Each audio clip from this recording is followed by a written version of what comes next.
Hey, Josh Cohen. Glenn Loury. Hey, how are you doing? Honestly, I'm doing pretty well. Coastal elites are jubilant at the prospect, or indeed the fact, as it would appear. Yeah, the election hasn't yet been called. With Ohio having been projected in Obama's camp, it looks like it's a near certainty. Well, I'm looking at. I have a computer running to my right here. I'm looking at NBC, and there's a big MSNBC big headline. Obama wins, and they're projecting him now with 297. He's got Virginia now. They projected Virginia. They're projecting Virginia for him. I think it's really looking more like it's going to be in the 330 range on the electoral side. The popular vote, I'm really not so sure about, but no, it's this is. So while we are not election forecast experts and we have no reputations to protect, we simply report what we see here at 11 o'clock Eastern Standard Time, p.m. Looks like Obama's going to win. No acceptance speeches or concession speeches have yet been made, but we expect to hear them within the hour or two. That's right. Looks like Obama has won the election. My God. My God is right. I'll tell you what I've been thinking about the last couple of days as this moment has been approaching. Yeah.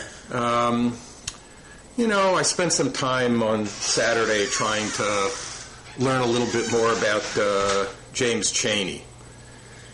James Chaney. Chaney, Schwerner, and Goodman. Oh, yeah. Killed was in that, June 1964? 21st, June 21st, 1964, Freedom Summer.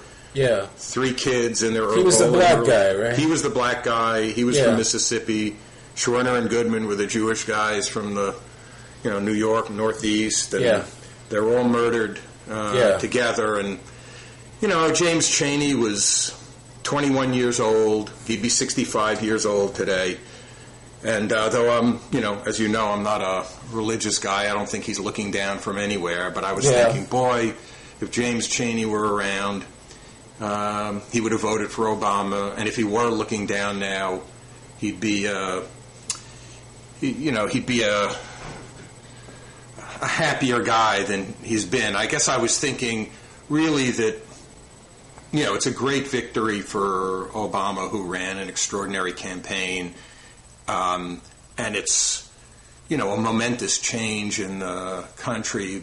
But I think it's important at a time like this to keep that historical perspective and think of this as partly a victory for all those people like the Viola Liuzos and the Chaney, Schwerner, and Goodmans and Martin Luther King, who sacrificed everything, not so that Barack Obama obviously would be elected president of the United States in 2008, but who sacrificed everything so that to build a country that would elect Barack Obama. And, I think their sacrifices have taken on a new meaning with this this election. It's a testament partly to their extraordinary efforts, I shouldn't say culmination. It's a part of a,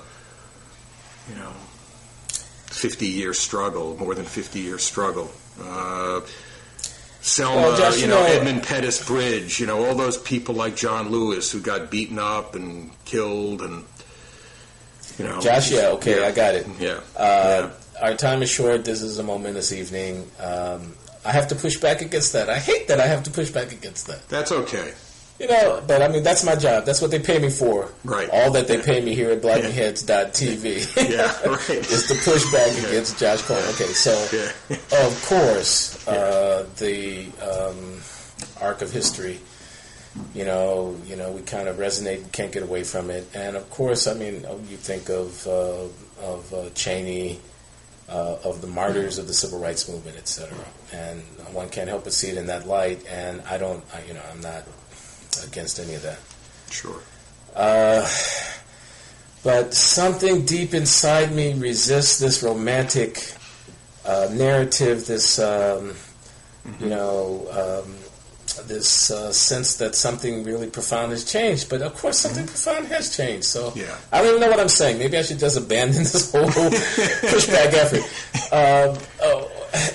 it seems small-minded, and a little bit off the point to even go down that road. So, we're not talking about drinking Kool-Aid anymore, but maybe we're talking about wallowing in something that I want to kind of stand back from a little bit. But what this has not put anybody who's out of work back in a job. There you go. In jail, out of jail. It hasn't taken any of those 1 in 100 people who are in jail out of jail. The dropout rate from high school of 50% hasn't gone down to 30% for African Americans, or 20%. And banks tomorrow will be, investing lending as little as they've been lending today. So, and our massive urban ghettos in the great cities of our country have not been converted into integrated neighborhoods where there's equal opportunity. That's right. But who would have thunk it? 50, never mind 50 years ago, even 30 years ago, even 20 years ago, that you'd have an African-American elected president of the United States, and elected president of the United States on the basis of a campaign that he ran, as not really as an African American. I mean, as any more than John Kennedy in 1960 ran as a Catholic. This was a candidate who ran with a very broad appeal, who mobilized a lot of people, and we don't want to romanticize, and romanticizing means making too much out of something that's significant, but we don't want to diminish its significance either. We don't want to diminish it, but here's what I want to do. I want to talk about the full range of the phenomenon, and not just its racial dimension. Absolutely. I think it's true that the Voting Rights Act, and let's not forget to mention Lyndon Baines Johnson. Absolutely. I watched his Voting Rights Act speech. I watched his speech from 1965 this morning, when he made the speech after the march on Edmund Pettus Bridge, and it was a deeply moving, extraordinary speech. I felt the tragedy of Johnson more than I'd ever felt before about the Vietnam War. Worried more than I had been worrying before about the tragedy, the potential tragedy of Barack Obama, in Afghanistan. But that was an amazing, an extraordinary speech that he made. And and one of the things that we have seen, is that the coalition that has apparently has swept Barack Obama into the White House, which consists of many elements, one of which is African Americans, is a kind of fruition, is a kind of completion of democracy. That the extending the vote to the Negro, that was at one time controversial. It didn't happen without blood being shed and without a lot of sacrifice and struggle. And it's now possible to envision the contours of our democracy here in the United States of America, in which the educated elites around the Madison, Wisconsins, and the Berkeley, Californias, and the Cambridge, Massachusettses, and whatnot, and beyond that. And the mass of modest means, struggling, marginal African American populations in the great urban centers of our country, and others, labor unions, Latinos, suburban moderates in what had been Republican or Republican-leaning districts outside of the big cities, are speaking to a certain extent in one voice through the candidacy of this remarkable young man, and have changed the character of American democracy. So there's something very inspiring and wonderful about that. And one of the groups that Obama had a great deal of trouble with, as you remember, in the Democratic primaries, were Hispanics. Yes. Hillary Clinton was running way ahead on Hispanics. I mean, Obama has run very, very strongly among Hispanics. This is accounts for his strong performance in New Mexico, strong performance in Florida. And I was listening to Bill Richardson on the radio tonight, who was being interviewed about the New Mexico issue. And one of the things that I thought that he said was very important was he said that, look, the issue for Hispanics in supporting Obama was not just an immigration issue, that Obama had appealed to Hispanics because of their concerns about health care, where Obama really ran very strong. As you could imagine, people who are concerned about health care were overwhelmingly voting for Obama. But he ran strong because of his views about the economy, because of his the sense that he could perform well on the economic issue, the health care issue. So even though there was Hispanic concern about what the Republican Party would do on the immigration issue, this was not the Hispanic vote for Obama, at least as Richardson was describing it, was not.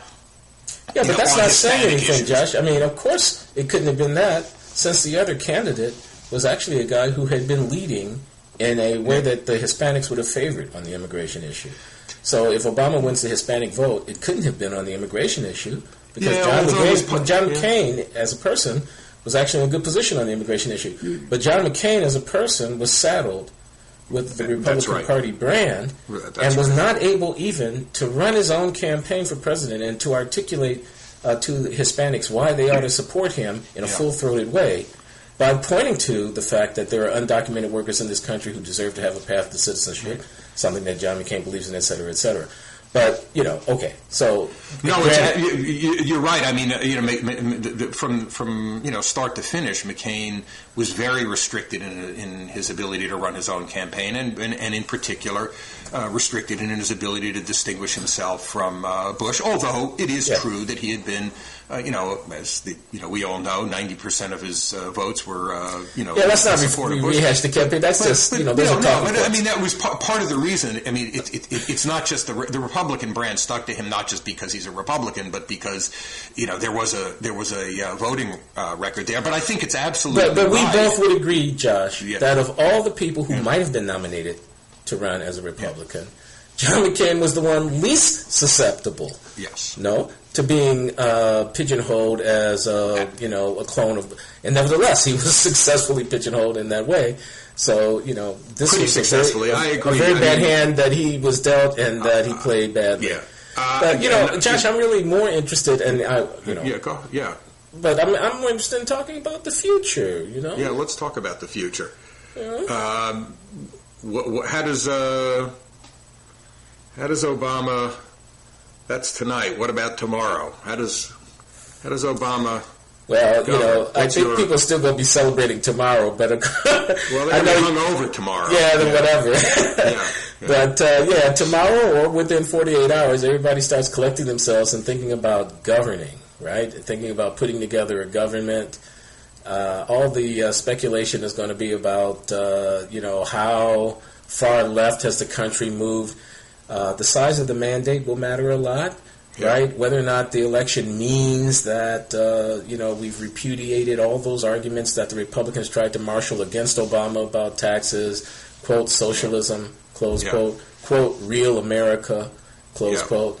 Maybe the real America are those rapidly transforming suburban communities in Virginia or Pennsylvania or, Research Triangle, North Carolina and whatnot that are largely white, upscale and whatnot, and are no longer susceptible to the kinds of appeals that Republican would be making, and not the small towns that Sarah Palin was trying to appeal to and so forth.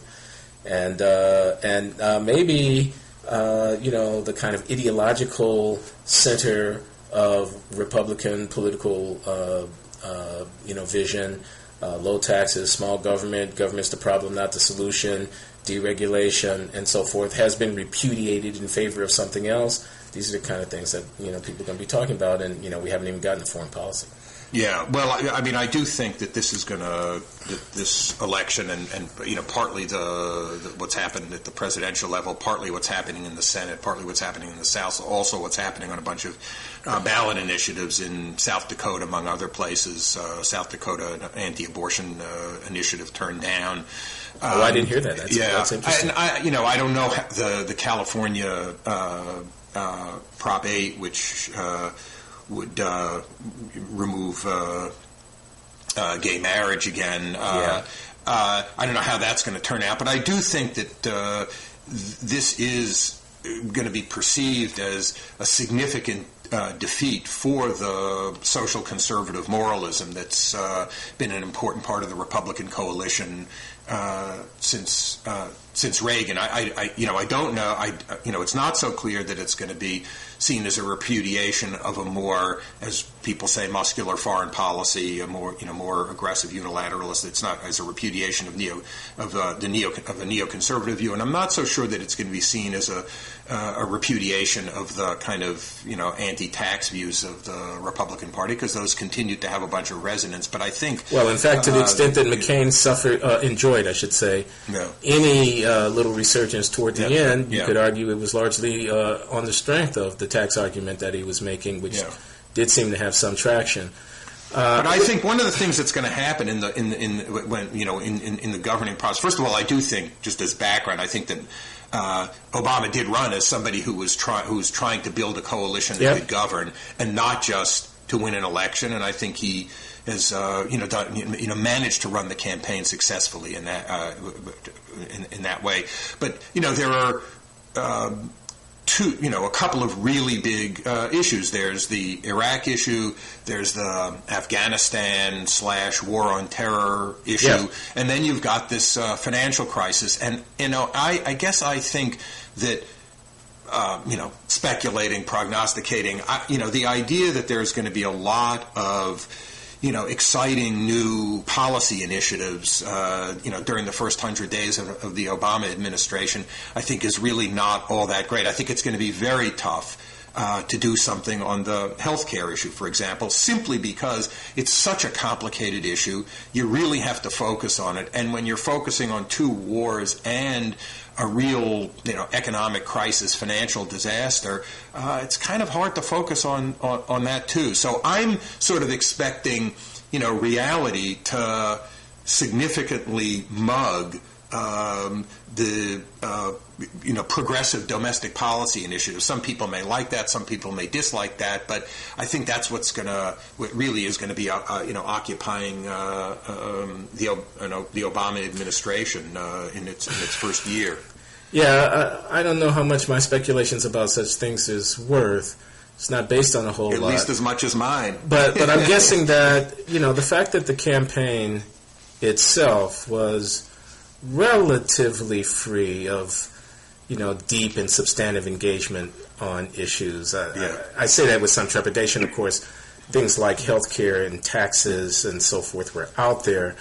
But, somehow they didn't really litigate the ideological conflicts in a direct way. And there was a lot of posturing and a lot of repairing to formulaic sloganeering that is what you do in a campaign, might impede, radical moves because, one doesn't really have a mandate for that. Yeah, I think there'll be an energy initiative and there's got to be some kind of economic stimulus. Tricky thing with an economic stimulus now is that the dollar is running up so high that a lot of the money in an economic stimulus is going to end up increasing imports. But, that's the nature of the situation we're in. There's got to be some kind of economic stimulus, and I expect it to be tied more to something about, energy independence and infrastructural spending rather than the more conventionally... Yes, but what I mean is this, Josh. The global war on terror, is it a good or a bad idea?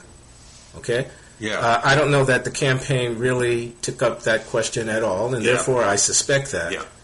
Obama says, when I'm president of the United States of America, I quote him now from the campaign rhetoric, I'm going to sit down with the generals and tell them that we're going to end this war in Iraq, and we're going to end it responsibly. Yeah. Well, okay. But I doubt it. Yeah. At least not in any direct way. And the notion that you might redefine the fundamentals of the global war on terror from a military engagement with radical Islam across the planet, attempting to defeat on the battlefield and root out these elements that threaten us, to a kind of police action and political effort to try to undermine the, if you will, root causes of the conflict. Personally, I hope that happens, but we didn't see a political campaign that gave any license for that, so it's kind of hard to know, what we're or this question of, quote, socialism, close quote, by which I mean, quote, redistributive taxation, close quote, by which I mean really changing the rules of the game so that inequality in America, as John Edwards was so fond of saying back during the primary season, becomes a different, comes center stage. I mean, a new war on poverty, a new kind of consensus around questions of mutual responsibility in the society and people paying their fair share and so on. These are all things that I want to see happen, hope will happen, but, that weren't given, license for it to happen during the campaign. The voters didn't vote in such a way that we can say, aha, you see, they ran on this and now they voted and therefore we know this is what's supposed to happen. If I had to summarize all of that, what I'd say is that there's a good bit of evidence that Obama will be more of a Clinton Democrat in terms of both on foreign policy and domestic policy. And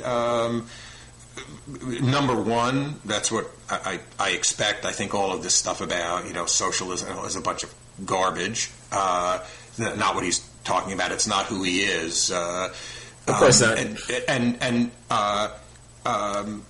I agree with you that there are worse things particularly on the domestic policy side than being a Clinton Democrat in terms of performance on jobs, inequality. But the idea that there are going to be large, the idea that they're going to say, look, we dropped the war on poverty, time to pick it up again.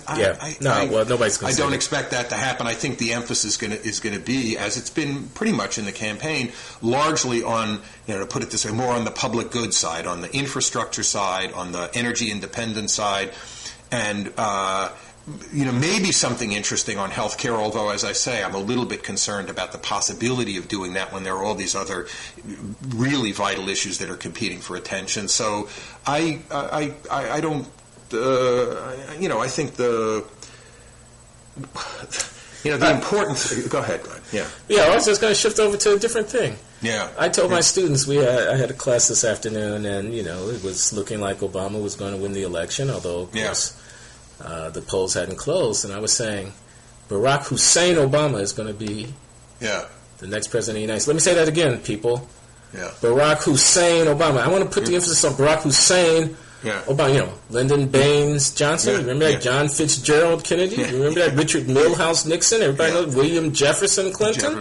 I want to talk to you today about Barack Hussein Obama. During the campaign, we dared not say his middle name.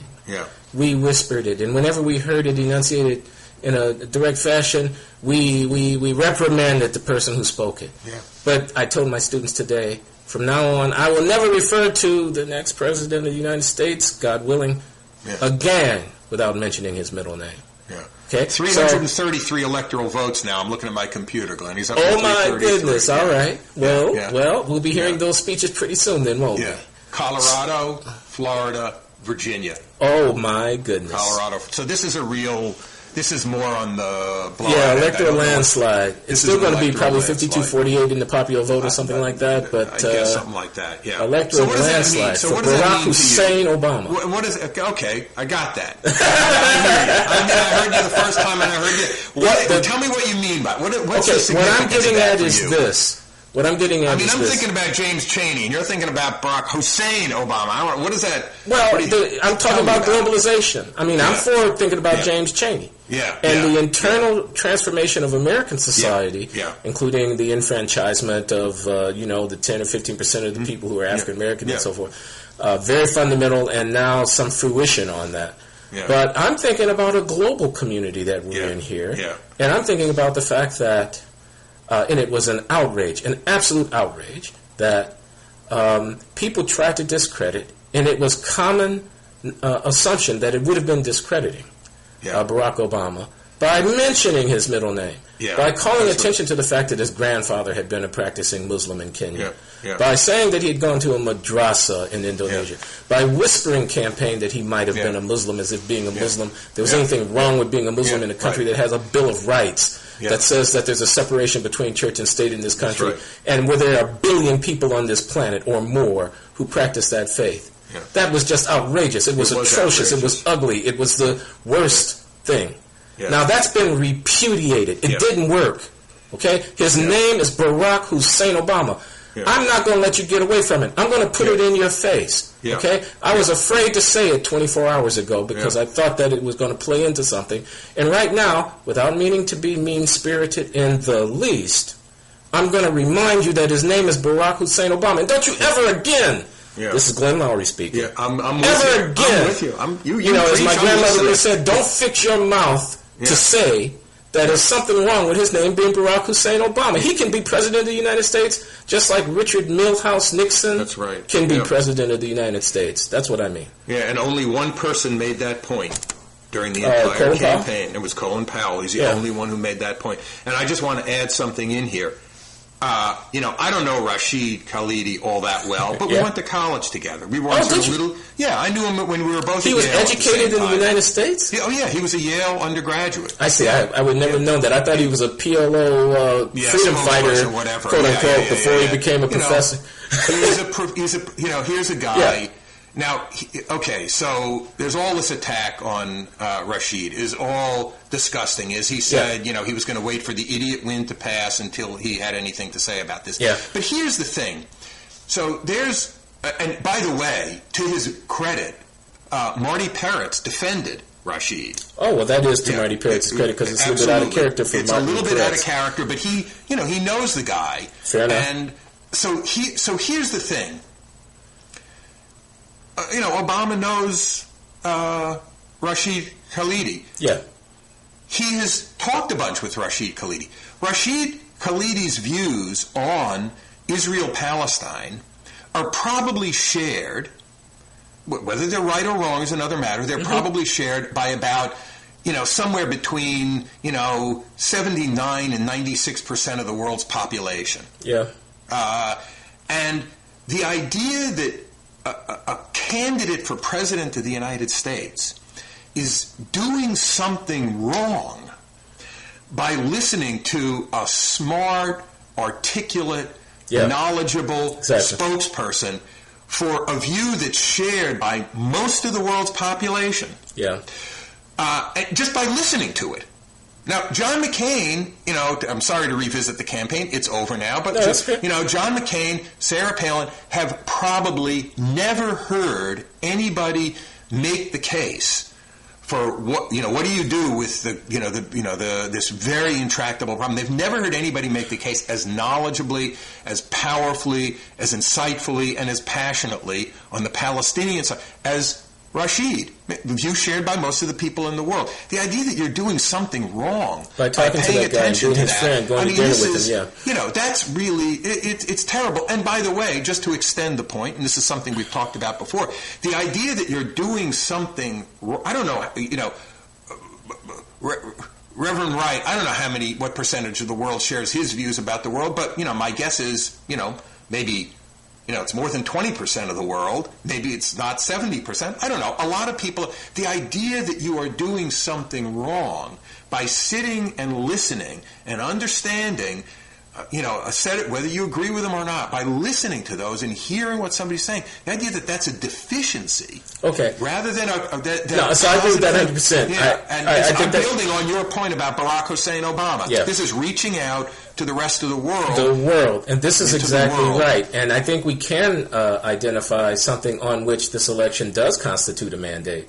It may not constitute a substantive mandate to move the center of American social policy, an arc of 20 degrees to the left from center. But it certainly, I think, constitutes a mandate on repudiating a certain kind of cultural politics of us versus them that tries to define outsiders as people who speak French, who know the difference between a Chablis and a Chardonnay, who actually read the English translations of what's being said in Jakarta or in Malaysia or in Damascus or in the Palestinian territories, and pay attention to that, who know who Edward Said was and why his book Orientalism constituted an important contribution to humanistic scholarship. And why it's not a bad thing about Rashid Khalidi that he is the Edward Said professor at Columbia. So that idea, the idea that we Americans are kind of culturally isolated and unique force for light in the world, over and against which anything that else that's on the outside is something that we don't have to know anything about, and anybody who knows anything about it or has any sympathy for it or spend any time with it is to be suspect. Yeah. I believe that this election does constitute a mandate for the repudiation of that view. Yeah. Well, there are two things. I was saying before that, one of the things that I've been, thinking about, over the last couple of days about the election is, whose efforts this election builds on. And it's not just the current electorate. It's not just Barack Obama. It's not just the Democratic Party. It's all those people who've gone before us. The other thing that I've been thinking about a lot is, I imagine, you travel to another country. Now I'm going to spend a month in Italy in June, and tough duty, John. They have to pay you a lot to get you to do that, huh? No, I know. Northern Italy, you're probably not going to eat any food over there or anything like that. I'm sure. No, we're going to be in Rome for the month of June. I know it's a tough job. Oh my God! It's a tough job that we got. Sentenced to the but provinces. I'll tell you something. But when I was thinking, if John McCain and Sarah Palin had been elected, I mean, it would have been a little tougher to be to be going just to go there and be present with the Europeans. They think because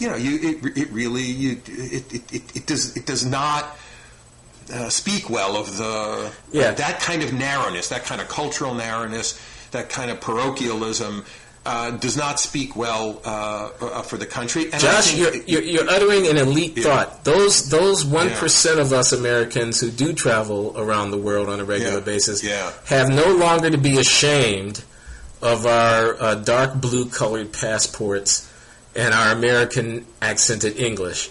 I mean, I was in Barcelona not long ago, maybe 12 months ago or something like that, maybe a little bit less.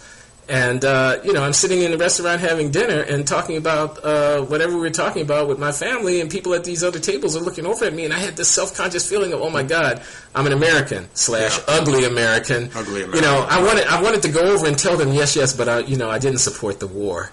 Yeah. But I'll tell you, we don't have to do that anymore. Now we can have our chests out proudly. We're Americans, the nation that has elected as president the second-generation immigrant son of a man who herded goats and was born in a small village in Kenya, who is a natural-born citizen of our country, and whose name is Barack Hussein Obama. And he was elected in an electoral landslide in our country, and we're proud. That's right. We are. We're proud of it. I'm proud of it. I feel sense of pride, building on those past efforts, looking forward. But also. I think part of the message here is, these issues about dealing with ethno-racial diversity, these are not just American issues, but I think it's fair to say now that, for years, the United States has been getting beaten up and, in a way properly beaten up for the difficulties, the troubles about handling the race issue in the United States. The way I look at it now, particularly with the election of Obama, is we're miles ahead of lots of places in the world in dealing with the basic fact of living in a diverse country where people look differently from one another and they belong to different traditions and cultures, but they can not only live in the same place and live at peace, but you can have somebody, a black president of the United States, and there's a lesson there. I think we're ahead. We're ahead of the game now when we're thinking about our friends in Western Europe who've been beating up on us both for foreign policy and also our inability to deal with the race and the immigration and diversity issues in the United States. This is a large step, and I think we should. I think it is a point of. It is a point of great pride, and it's a point of great pride. Again, I'm repeating this, but I think it's such an important point. It's a point of great pride that stretches over a long arc of our political and cultural life. In 1967, the Supreme Court overturned the anti-miscegenation laws that were still on the books in 16 states. in the country. If Obama's mother and father had been living in Virginia, they would have been arrested, which is what happened to the Lovings of Virginia, who brought their case to the Supreme Court. In 1958, when the Lovings got married in Virginia, and the case went to the Supreme Court, it was decided in 1967. They got married. They were told that they had to leave the state of Virginia for 25 years. Black and white couple. And in the decision by the trial court judge, he said, God put the races, white, black, yellow, Malay, and red on different continents because he didn't want them to mix. And if we hadn't messed around with his design, we wouldn't be in this situation now. 50 years later, it's a different world we live in, but it didn't change by itself. It changed because people struggled for it, and we have to honor their struggles. All right. Yeah, I agree. We have to honor solemnly what they worked to achieve, which is the fruits from which are reflected here. I agree with that 100%. Now I have to say something about, public housing projects that are 90% or 100% black. Mm-hmm. I have to say something about public education that doesn't effectively empower and lead to realization the human potential of vast swaths of our population, mm-hmm. which are disproportionately black. I have to say something about prisons. I have to say something about the use of deadly force by police officers in cities, often sometimes against innocent parties who happen to be black. I have to say something about zero tolerance policing, stop and frisk, arresting people for possession of marijuana and other things like that in the tens of thousands on the streets of New York City in a given year, and things of that kind. I have to say all these things, and I say them not to negate what you just said. Right. No, just to make sure that they don't not get said. Absolutely. It's got to be part of the picture. The thing is... And so this notion about the rights of individuals and the tearing down of certain deeply entrenched, stigmatizing, artifices of racial subordination, which must be said here, doesn't erase the structures of inequality which have a racial aspect, which nevertheless remain deeply entrenched in our society, and which, one hopes that a President Obama will be able to make some headway against, but one must recognize are going to be with us for a while and will require committed, continued struggle. Exactly. That's exactly the point. Continued struggle. Exactly. In order to rectify. Right, but the thing that's important here, I think, I agree with you, you never forget any of those things, and it's a bad kind of romanticism, and not bad romanticism, stupid, false, wrong, mm-hmm. To pretend that this election takes care of those problems, or even promises that they will be taken care of. But the thing I think that's important here is to keep in mind, it took politics has a good side to it. And we should be, we celebrate on this occasion, the incredible sacrifices made by a whole series of generations that went before us.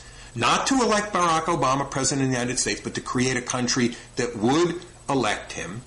And it's important to remember that we got here not just because of, goodwill or new insight or, more education or something like that. We got here because of political struggles, political organization, and a huge amount of human sacrifice. Yeah. And we're going to go, if we move forward at all on all those issues that you just mentioned, which remain as fully in force today as they were yesterday, if we're going to move forward on those, it's going to be partly because we keep in mind that political struggles and political efforts of this kind take a long time, but they do bear positive fruit.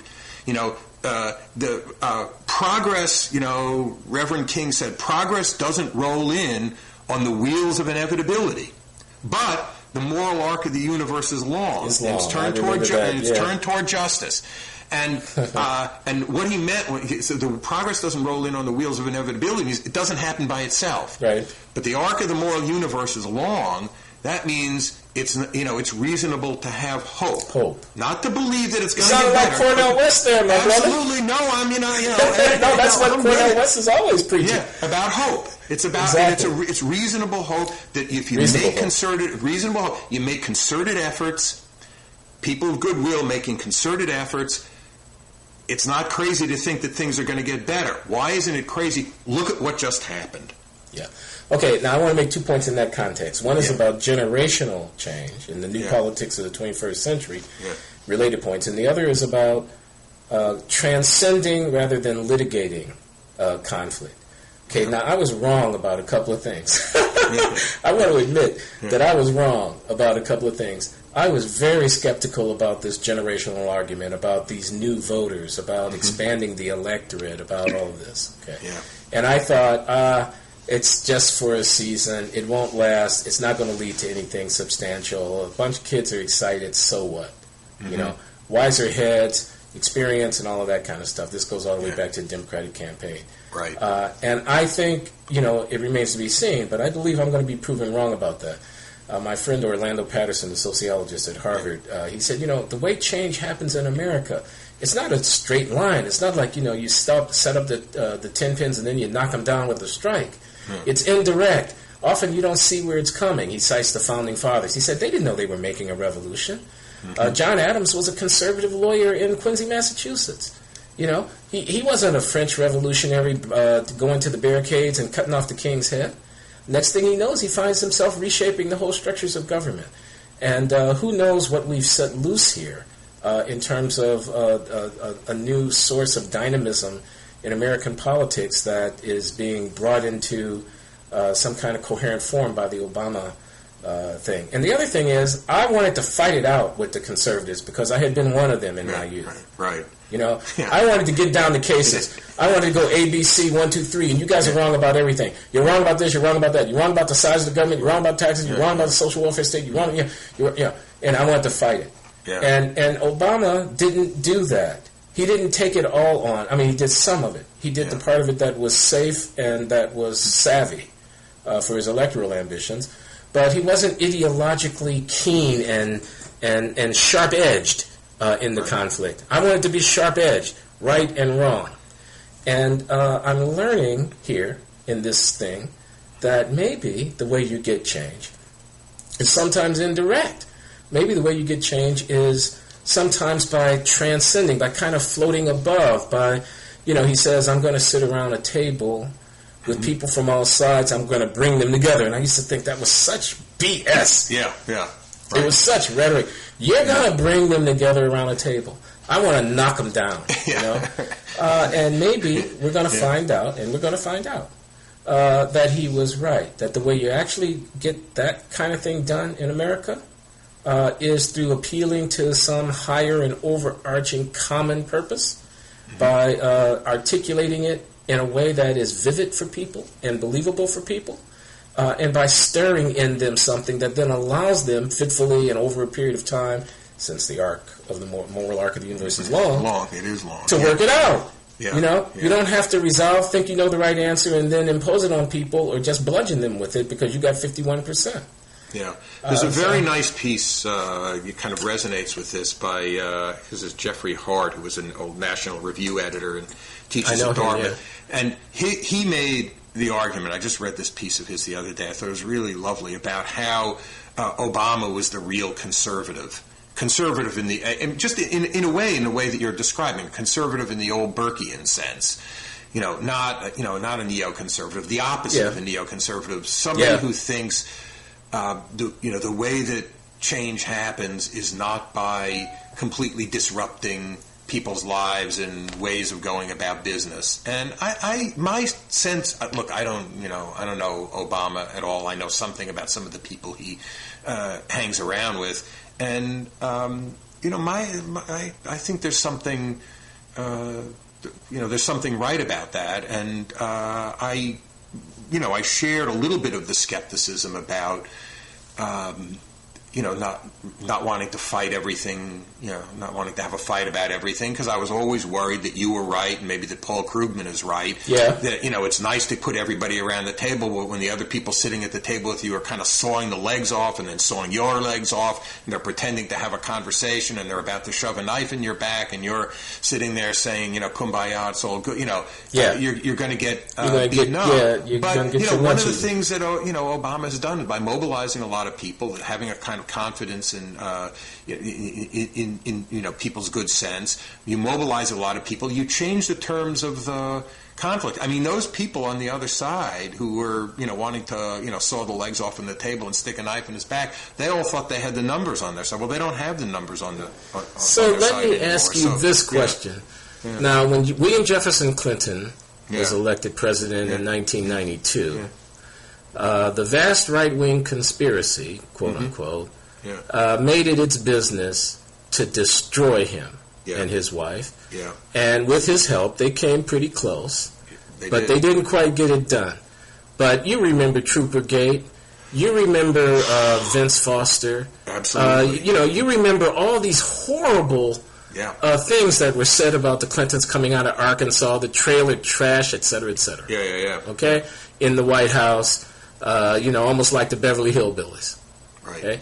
Now, this last campaign, the one that we've just experienced, with Barack Hussein Obama as the Democratic standard bearer, contains some element of that. And Sarah Palin, we can take her as the poster child of that kind of speech to these rabid crowds of people who were shouting out whatever they were shouting out, whatever invective that they were moved to enunciate against Obama, the socialist, Obama, the consorts with terrorists guy. Yeah. Okay? Now he's been elected, President of the United States. Okay? And he will go into the Oval Office. Do you expect that there will be a similar discrediting campaign? Because one could imagine it even being much more vicious than the one that the Clintons had to endure, and we'll know that something profound has changed in American politics if the other thing happens. Or do you think that the right will accept its defeat in this election, rethink its political project, and attempt to structure that project and articulate it in ways that veer off far from the kind of politics of personal destruction, the kind of nasty, xenophobic, jingoistic discrediting of progressive dynamism in the American political culture? Have we really ushered in a new politics here that makes the culture war a historical interest only, and whatnot? Is Joe the Plumber, Sarah Palin's future political aspirations, and all the rest the kernel around which some anti-Obamanian political movement can be built that tries to hold on for dear life to these aspects of the defeated Republican coalition? So here's what's going to happen. Or are people going to learn something from this, and we're really going to see a new day? There's going to be a fight. There'll be a fight, but it won't be a fight between Republicans and Democrats, or between Palin Republicans and Joe the Plumber Republicans and Democrats. It's going to be a fight. It's already happening. It started a couple of weeks ago in the Republican Party.